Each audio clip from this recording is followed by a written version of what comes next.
Egunon, ekainak 12 igandea.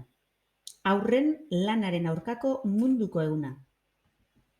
Gaurko egunez duela 510 urte, 1512ko ekainaren 12an, Gaztelako armada Nafarroari eraso egiteko prestatzen ari zela, armada Nafarreko Pedro Mariskalak eta Mauleko Ladron Beamondarrak kontaktuak hasi zituzten inbasioa ekiditen saiatzeko.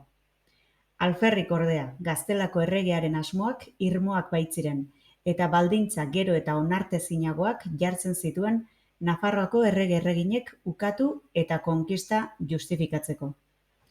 Era berean, inbasioa legitimatzeko Nafarroako errege-erreginak eskumikatzeko bula negoziatzen ari zen Vatikanoarekin, baina hau konkista abian zela iritsi zen.